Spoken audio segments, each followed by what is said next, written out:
तर उद्या काय आहे? संक्रांत. संक्रांत. मग तुला कुठून काढायची मेहंदी आता?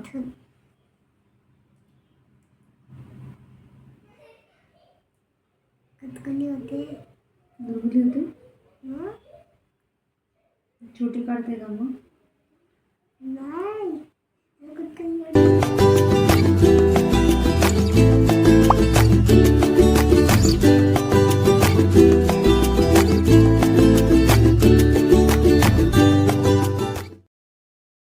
नमस्कार, मी विद्या आपल्या सर्वांचे स्वागत करते माझ्या यूट्यूब चॅनलवर.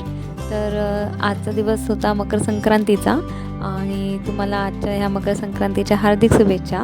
तसं मला हा व्हिडिओसाठी खूपच लेट झालेला आहे, पण मकर संक्रांत आपण 14 जानेवारीपासून ते रथसप्तमीपर्यंत साजरी करतो, म्हणून तुम्हाला सर्वांना मी आज ह्या मकर संक्रांतीच्या शुभेच्छा देते.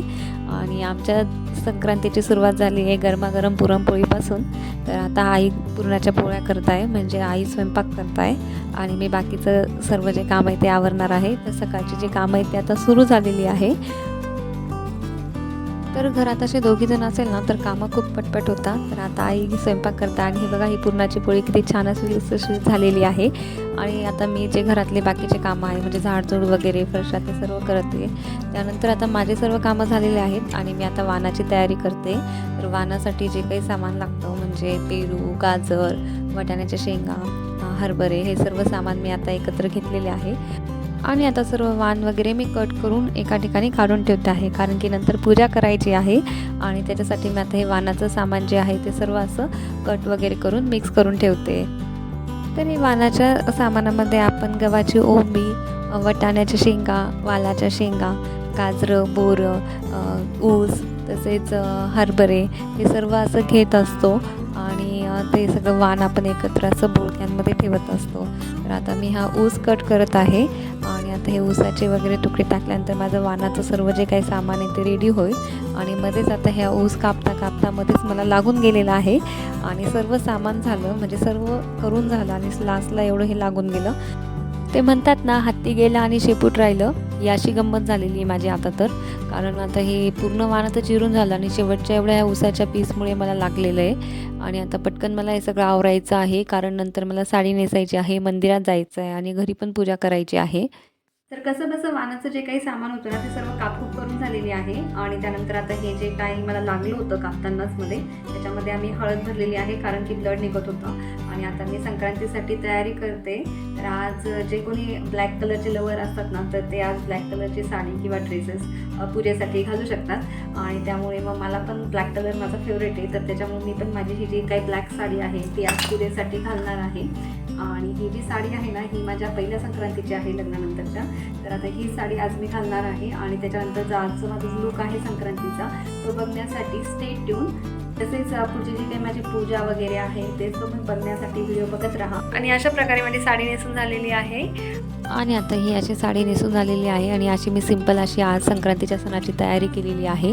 आणि आपण तयारीला लागलो ना तेव्हा जरूर ज्यांना गर्ल आहे म्हणजे मुलगी आहे त्यांना समजेलच की मुलींना पण लगेच तयारी करायची असते. मग आता माझी तयारी झाली होती म्हणून आता आश्वीला पण लगेच सगळं माझ्यासारखंच आवरायचं होतं, म्हणून तिला पण मी तिच्याकडे एक ब्लॅक कलरचा ड्रेस होता तो ड्रेस घातलेला आहे आणि तिला पूर्ण छान असं आवरून दिलेलं आहे. आणि अशा प्रकारे आश्वीची आणि माझी तयारी झालेली आहे. आणि आम्ही दोघींनी आज सेम घातले. कोणाशी काय घातले? कोणता कलर? ब्लॅक कलर घातलेला आहे. आता आम्ही कुठे जाणार आहे? आता आम्ही मंदिरात जाणार आहे. इथे ना म्हणजे इकडच्या भागामध्ये संक्रांतीची पूजा अशा बाया करत नाही, पण माझं माहेर जे आहे ते संभाजीनगरचं आणि तिथे सर्वजण संक्रांतीची पूजा करतात. तर तिथे बोळके वगैरे असं येतं आणि इकडे मिळत नाही. सो मी असे तांब्याचे जे आहेत ते असे घेतलेले आहेत छोटे छोटे तांबे आणि मी यातच पूजा करते दरवर्षी. आणि आता बघूया माझी आजची पूजा.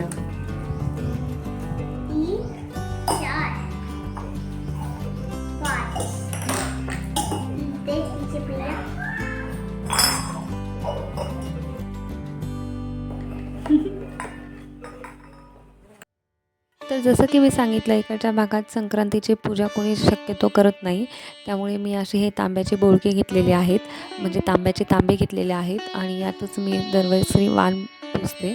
आणि आता मी हे जे काही तांब्याचे 5 तांबे आहेत ते असे चौरंगावरती ठेवलेले आहेत. त्यानंतर जे वाणाचं काही जे सामान आहे ते सर्व सामान मी आता ह्या बोळक्यांमध्ये भरते आहे. आणि तसंच त्यानंतर मी आता समोर एक विडा आणि वाणाचं सर्व सामान त्याच्यावरती ठेवलेलं आहे. मला वाणाचं जे काही सामान मिळालेलं आहे ना, त्यातलं प्रत्येक एक पीस असं मी ह्या पानावरती ठेवत आहे आणि जेणेकरून त्या सर्वांची पूजा होईल.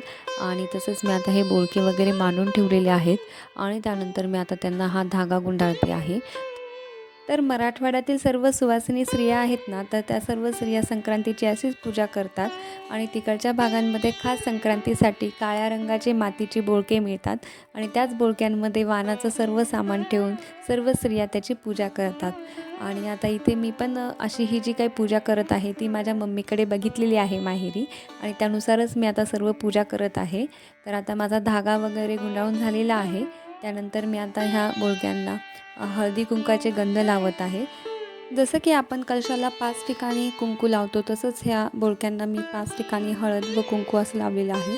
तर वरती कुंकवाचे बोट तसेच त्याखाली हळदीचं बोट असं मी लावलेलं आहे. आणि आता हे कुंकू आणि हळद लावल्यानंतर माझे जे सुगडी पूजन आहे ते झालेलं आहे. तर संक्रांतीच्या ह्या बोळक्यांना सुगडे म्हणतात आणि ह्या जी पूजा आहे ह्या पूजाला सुगड्यांचं पूजन म्हणतात. तर अशा प्रकारे माझं ही सुगड्यांची पूजा झालेली आहे. तर संक्रांतीचा सण म्हणजे खास तिळगुळाचा सण असतो. म्हणजे आजच्या दिवशी आपण तिळगुळ घ्या, गोड गोड बोला असं तर म्हणतोच. त्यामुळे मी आता हे संक्रांतीच्या ज्या सुगड्यांची पूजा आहे त्याला तिळगुळाचा नैवेद्य दाखवलेला आहे. आणि त्यानंतर आज गोड गोड जेवण म्हणजे पुरणाच्या पोळीचं जेवण होतं. म्हणजे आपण सणाच्या दिवशी गोडाचं जेवण करतो. त्यामुळे हा जो पुरणाच्या पोळीचा नैवेद्य आहे तो आता मी देवाला दाखवलेला आहे. आणि ही अशी आमची संक्रांतीच्या सणाची देवपूजा तसेच ही सुगड्यांची पूजा. आणि आता यानंतर हे जे काही वाण आहे हे आपण पूजा करताना झाकून ठेवतो. त्यामुळे मी आता ह्या लाल रंगाच्या कपड्याने हे सर्व जे काही वाण आहे ते झाकून ठेवलेलं आहे. आणि आता यानंतर मला आता वाण द्यायचे आहे.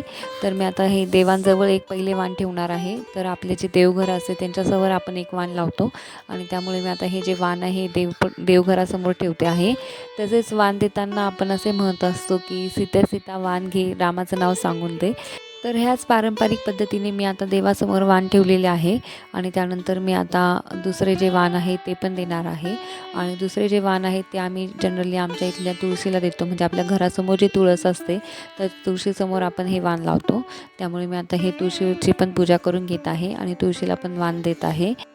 तर अशा प्रकारे माझी सुगड्यांची पूजा झालेली आहे. आणि सुगड्यांच्या पूजेमध्ये आम्ही असेच 5 सुगडे आणतो, त्याच्यात वाणाचं सामान भरतो आणि त्यानंतर एक जे सुगडे आहे ते देवासमोर ठेवतो. म्हणजे देवाजवळ वाण ठेवतो आणि दुसरे जे आहे ते आपल्या घरातल्या तुळशीसमोर वाण ठेवतो आणि त्यानंतर मंदिरातसुद्धा जातो. तर आता मी सुद्धा मंदिरात जाण्याची तयारी करत आहे, ज्यामध्ये मी घेतलेलं आहे हळदी कुंकू, एक विड्याचे पान आणि त्यानंतर आपलं जे एक वाण आहे ते पण घेतलेलं आहे.